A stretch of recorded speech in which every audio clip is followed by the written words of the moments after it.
voice note Oba Elegushi lórí ọ̀rọ̀ ikú tó pa Mohbad ti lu síta báyìí látààfin. Ọba arọ tí ṣe ọ̀rẹ́ Mohbad àti àwọn abiyamọ tòótọ́ kan náà sọ̀rọ̀ nínú voice note yìí tó sì yànnàná gbogbo nǹkan kan tí àwa ò mọ̀ tẹ́lẹ̀.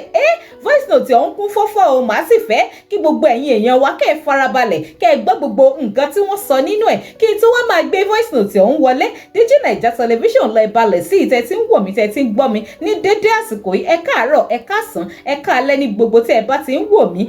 Ẹ má wàá gbàgbé tí ẹ bá ti subscribe tẹ́lẹ̀ ẹ máa tẹ subscribe button tó wà lábẹ́ fídíò yìí. Ẹ like kẹ́ comment kẹ́ sì máa share fídíò yìí lógúnlógún lọ́gbọ̀n sí gbogbo àwọn èèyàn. Nínú voice note yìí àwọn abiyamọ yìí yànnàná gbogbo ìwà burúkú tí ìyá Mohbad ń wù tí kò yẹ ká máa bá lọ́wọ́ abiyamọ tòótọ́.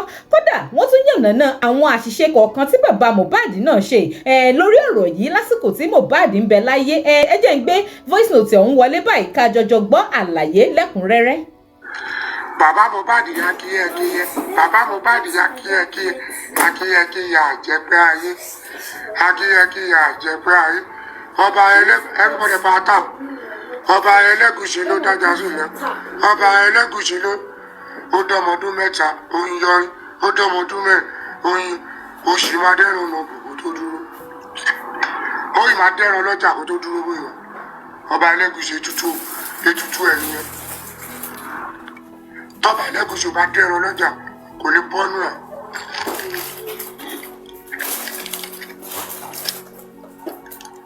Ó máa lọ gbé ewúrẹ́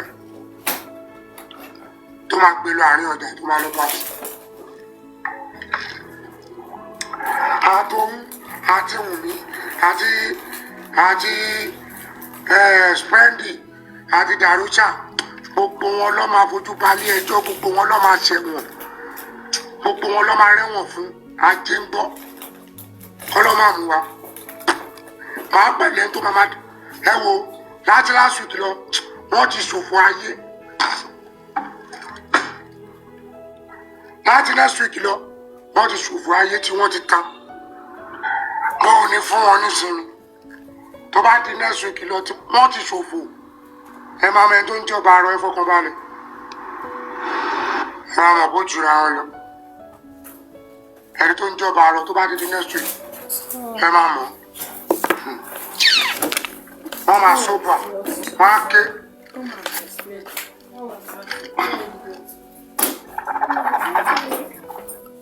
Wọ́n á ké yaba.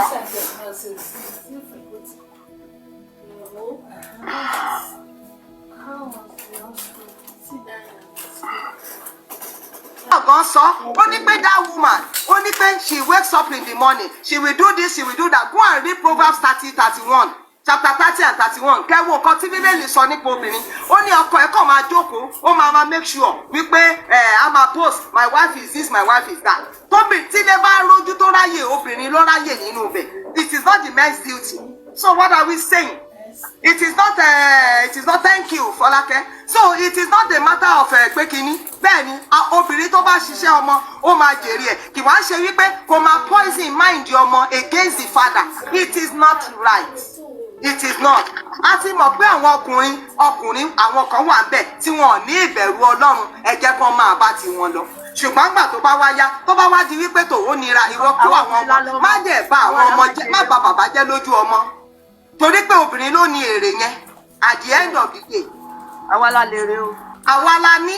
Pọ̀ kì wá ṣe pé kẹtì obìnrin tó bá ti balẹ̀ jẹ́ ẹ jẹ́ kó máa lọ́kọ. Obìnrin tí ò bá ṣiṣẹ́ ọmọ lórúkọ Jésù kò ní jèrè ọmọ. Mò ń sọ báyìí. Ẹni tí ò bá ti fi ẹkún fúrúgbìn lórí ọmọ kò gbọdọ̀ jẹ́ òǹgẹ́lẹ́nì ti ìyá Mohbad ló wá ń ṣẹnu pétépété ló ń bú gbogbo. Ṣé ó yẹ kó máa bú àwọn èèyàn tó ń ṣe justice for Mohbad tó bá jẹ́ pé ìyá rẹ̀ ló jẹ́?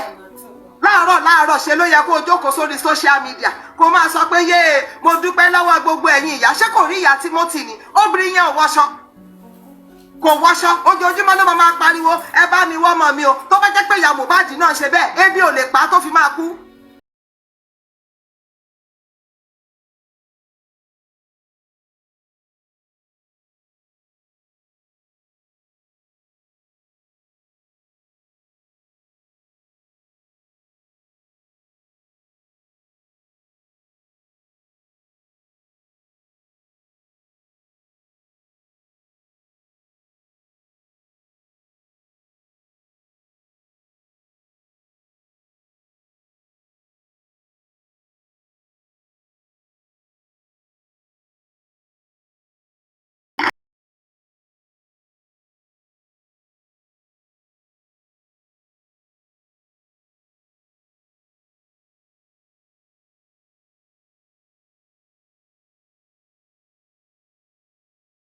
tó mọ̀ pé tó bá ti tọ́jú ọmọ náà tán gbogbo nǹkan ló máa ṣe fún ẹ garawa ló máa rà wá ẹ̀gọ́rọ̀dọ́ọ̀mù ló máa fi gbépo wá gbé forítì aláìlé forítì obìnrin kò wá yẹ kó padà wá jẹ́ ẹ̀jẹ̀ ìyá ọmọ bàbá Mohbad gan ti tutù jù ìjọ tí mo bá rí àdá ni mo máa yọge lórí mi ò ní jẹ́ ó dúró mi ò ní jẹ́ ó dúró. ẹjọ́ máa ṣe káwa náà sọ̀rọ̀ mà. ẹ sọ̀rọ̀ báyìí jàre. ẹjọ́ máa mo fẹ́ bèrè question kan. bẹ́ẹ̀ bèrè question yìí jàre. ẹjọ́ mo fẹ́ bèrè question kan ni mà. Yes. ẹjọ́ ma ya Mohbad ń sọ pé bàbá Mohbad lọ sin ọmọ ẹ̀ ní ààyè wọ́n dẹ̀ jọ débẹ̀ ni bàbá Mohbad sọ fún bẹ̀rẹ̀kẹ̀tẹ̀ pé wọ́n pe ya Mohbad ti dọ́dọ̀ Bẹ̀rẹ̀kẹ̀tẹ̀ wá ni? pè wọ́n gbogbo ẹjọ́ sí bàbá Mohbad. ṣé ìyá Abọ́sẹ̀dé ti dọ́dọ̀ Bẹ̀rẹ̀kẹ̀tẹ̀ kò débẹ̀? kò lọ ó yá ẹ máa sọ̀rọ̀ yín lọ fáìmì mò ń gbọ́. ó yá à ń gbọ́ yín. náà bóyá network. Only this one. ó yá ó lè jẹ́ network. Abímbọ́lá yes we are hearing you.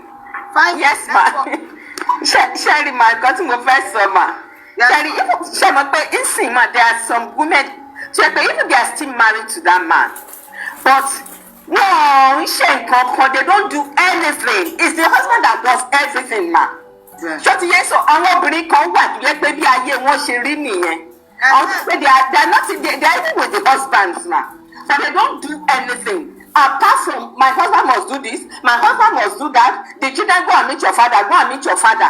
They are still there. So why ìwà láyé tá a wà yìí àtọ̀ sí ìyá Mohbad tó jẹ́ pé kò tiẹ̀ sí under influence of charm and whatever. Ṣé rí nǹkan tó ṣẹlẹ̀ sí ìyá Mohbad mà? Nǹkan tó ju ọjọ́ orí ẹ̀ lọ ni.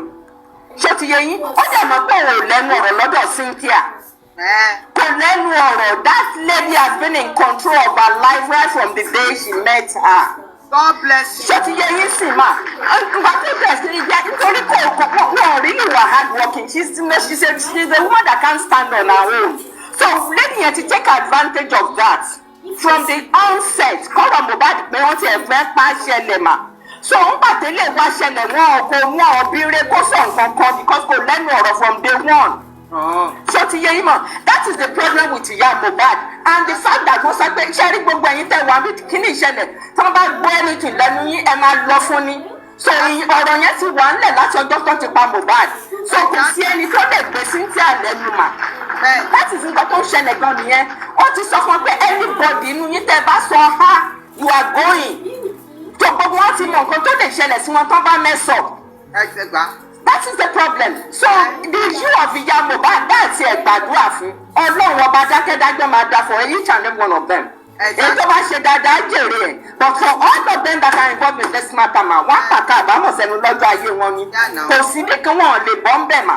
So èyí tó fi ìyá Mohbad àti kádàrá ẹ̀ lẹ̀ ìyá tó yẹ tó máa jẹ́ Ọlọ́run fúnra rẹ̀ ló máa fún.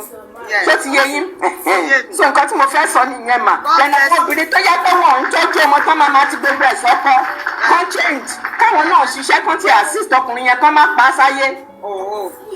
That's why we are married to them. That is it.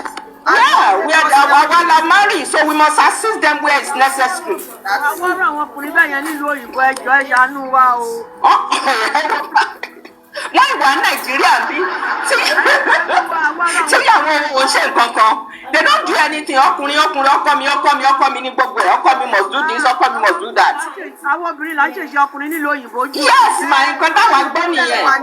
ìlú òyìnbó dẹ́kẹ̀ rọrùn àti níkẹ́ at least ẹ rí support in all honesty this is not a laughing matter it is not a laughing matter it is not a laughing matter because ọ̀rọ̀ Mohbad ó wá jẹ́ ká learn a lot of lessons ni. Yes ma. a lot of lessons ẹ jọ̀ọ́ ma ẹ mute so that kò ní máa ma echo a lot of lessons from this but ìyí tó ṣe okay ẹ wo bí tọ́rọ̀ yìí dàrú dé sìn aspect obìnrin ló yọ ọ́ lẹ́bẹ̀ torí pé ìyá Mohbad kò dúró gẹ́gẹ́ bí obìnrin ni torí pé Cynthia kò dúró gẹ́gẹ́ bí ìyàwó ni bàbá Mohbad nìkan ló dúró and it is not supposed to be it's supposed to be the fact that the woman is the one shouting ó wá wà particular the key idea of the matter ni wípé okay ẹ wọ́n gbogbo nǹkan tó ń sọ lórí social media ẹni tó lè ṣe bẹ́ẹ̀ yẹn sọ̀rọ̀ lórí social media what will she now say in private tòsí kọ́ ló lọ́mọ o òun kọ́ ni àdàbíàdà ìfàyàlàyà before kan tó máa pe ìfàyàlàyà pẹ̀lú ọkùnrin á jẹ́ pé o dúró pé ìwọ tó jẹ́ pé oró ìró o lọ sọ oúnjẹ fún Túndé Animáṣàhùn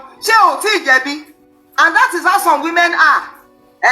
mo lérò pé ẹ̀yin èèyàn fọkàn bá voice note ń lọ ṣe rí bó ṣe kún fọ́fọ́fọ́ bẹ́ẹ̀ ṣe wá ń tẹ́tí tẹ̀ ń gbọ́ ẹ má gbàgbé ẹ máa tẹ subscribe button tẹ́yìn ò bá ti tẹ̀ tẹ́lẹ̀ ẹ subscribe kẹ́ follow wa ẹ like kẹ́ comment kẹ́ dẹ̀ máa fi fídíò yìí ṣọwọ́ sí gbogbo àwọn tí ò tí ì rí tẹ́lẹ̀ ẹ ṣé púpọ̀ tẹ́ ń darapọ̀ mọ́ wa ní gbogbo ìgbà. ó jáde síta o bá lè lọ ó padà wọnú ilé ọkọ ń bèrè pé níbo lo ti ń bọ̀ ó gbọ́kàn létí àdàbíàdà. Adabiada, what is wrong?